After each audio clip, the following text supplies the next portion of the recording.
You are going to have to excuse the noise of the diesel heater. It is -2 degrees out here today. Basically, we got a spark in the last video.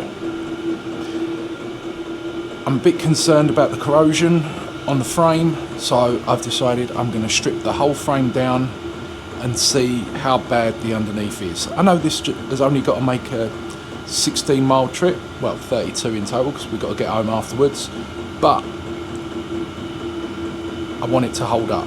So I put a wire brush here and brought it back, and I'm thinking I might kind of keep it like that, just clear coat over the top of it, polish it up and just clear coat over the top.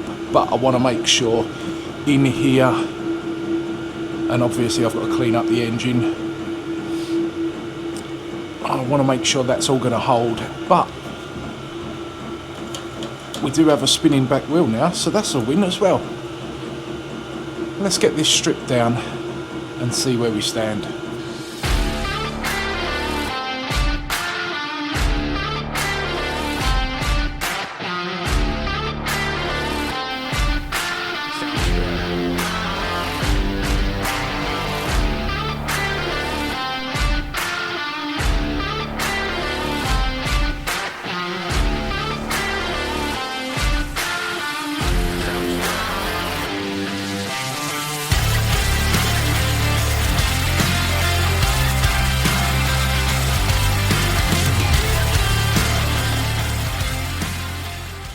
Well, it still kind of is a moped. There is our frame. Pretty much stripped down. I've had a little sand over it, but I filled the tank full of evapor-rust. It's about 2.5 litres of evapor-rust in there, and I've had white vinegar in there. It did a bit, it didn't do much. So I've put evapor-rust in there. That's going to sit overnight. What I'll do is I'll tip it out tomorrow and see what that's done. But the patina kind of on the back here, on one side, you know, there's still plenty of red left. On the other side, it's we've pretty much lost all the red. But I'm just going to go with it. That's as nature intended. There is a hole underneath that I can't show you, but I'm not sure if that's just from original fabrication. I've got this back panel here. I've sanded it down and I've sprayed it with some clear coat. So it's just sitting in the box drying with the clear coat on. So I'm going to see what that looks like. So that's got to dry overnight. What else we got going on? So I've been having to play with my lathe. I don't get to use my lathe much. I turned myself a little oil cap there, nailed it up. I was quite pleased with that. So it goes in the back there. Yep.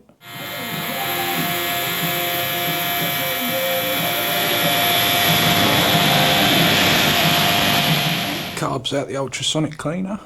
It's looking all right. There's a little bit of corrosion still in on the pipe going up there, the tube. But I'm going to see if I can get that out. I don't know what that white stuff is. We're going to blow that all over with air, compressed air, to dry it all off, get it back together. The jet still isn't clear, so I'll poke that through with a piece of wire, and it hasn't got a number on it, so I don't know what size that's supposed to be. Someone said to me that by upgrading from this is the 1412 carb, so you can upgrade to the 1515, and that'll give you a little bit of extra speed. So that might be worth thinking about. But I'll get that back together. At least it'll go into storage until I get the engine back together. Right, I've had the evapor-rust soaking in here overnight. Given it a shake a few times with there's 25 nuts and bolts in there. I don't know if I said that before, but I wrote it down so I wouldn't forget, and I'd be able to count them all when they come out. So I'm gonna tip that out now and see how our tank looks. Oh, hopefully wonderful.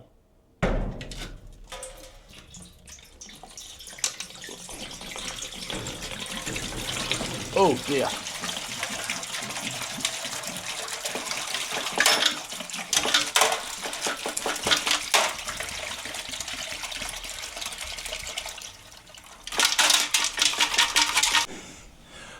Right, torch, let's have a look.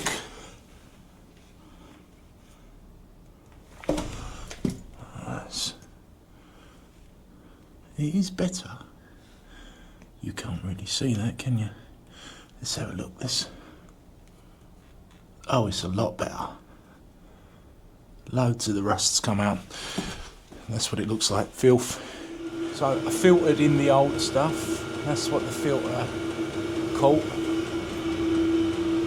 And that's what was left in the bottom after I ran it through the filter. I did manage to get all 25 nuts and bolts back, and I also got part of the old fuel tank. So I actually got 27 bits out, so it makes parts multiply. And then when I took the seat off, a load more rust come out. So, yeah.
I did not have the patience or the time to order a clutch puller for this, so I made my own. Sometimes you just got to make your own little tool. Look at that, worked perfectly. So these holes in the clutch panel here were just holes. I looked online and it said they were supposed to be M6, but the actual holes were much bigger. When this come out, I turned it over and look, M6 threaded holes. So someone's obviously put this in backwards at some point, but we got it off.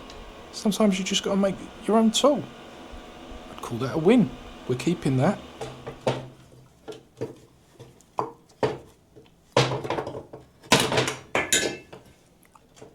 And oh, where did that go?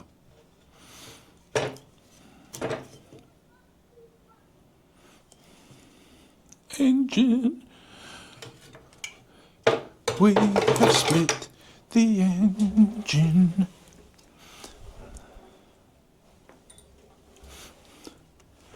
Danny's dropped a lot of shims. So there we go, our two engine halves. I'm going to have to do a little bit of work to find out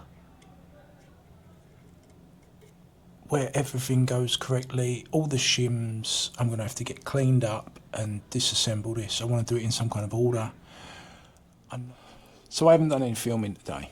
It's been a long day, but all I have done is sandblast and grind and sandblast, and then I did some more grinding. I'll give you a quick look at what I've done. But there's our engine cases, all shot blasted.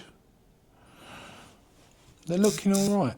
They're not perfect by any means, but they're looking all right. New bearings are ordered. New chain turned up today as well. So I've clear coated the swing arm and the luggage rack and this wheel arch to kind of give me an idea of what things are going to look like. Stator plate, I did have, oh there it is, look, so clean now I couldn't even see it in there.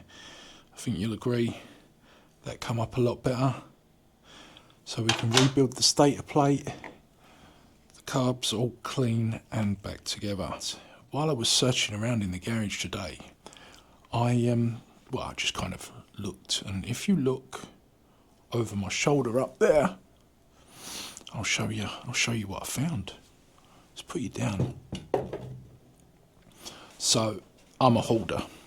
You can probably tell that by the way I have to climb around in here. So, but my little brother, a couple of years ago, was getting rid of some stuff out of his workshop, and he phoned me up. He went, "Oh, whoop, shit."